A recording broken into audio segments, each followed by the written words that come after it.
नगर परिषद निवडणुकीत अनेक आमदार खासदार कुटुंबातल्या व्यक्तींना आणि नातेवाईकांना तिकीट देण्यात आली।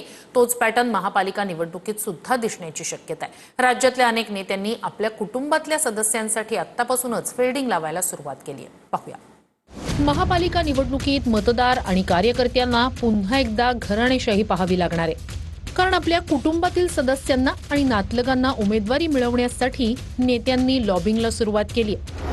सूत्रांनी दिलेल्या माहितीनुसार मुंबई महापालिकेत विनायक राऊत आपल्या मुलाला किंवा मुलीला वाकोल्यातून उमेदवारी मिळावी म्हणून इच्छुक आहेत। विनोद घोसाळकर हे धाकटीसून पूजा घोसाळकरला दहिसरमधून उमेदवारी मिळावी म्हणून इच्छुक आहेत। खासदार संजय दिना पाटील हे मुलीला भांडूपमधून उमेदवारी मिळावी म्हणून आग्रही आहेत। आमदार सुनील प्रभू आपल्या मुलासाठी गोरेगावमधून, आमदार अजय चौधरी आपल्या सुनेसाठी परळमधून, आमदार सचिन अहिर वरळीतून आपल्या मुलीसाठी, तर श्रद्धा जाधव वडाळ्यातून आपल्या मुलासाठी, तर माजी आमदार दगडू सकपाळ आपल्या मुलीसाठी लालबागमधून इच्छुक आहेत। कोल्हापूर महापालिकेच्या निवडणुकीतही नेते आपल्या मुलांसाठी इच्छुक असल्याची माहिती आहे।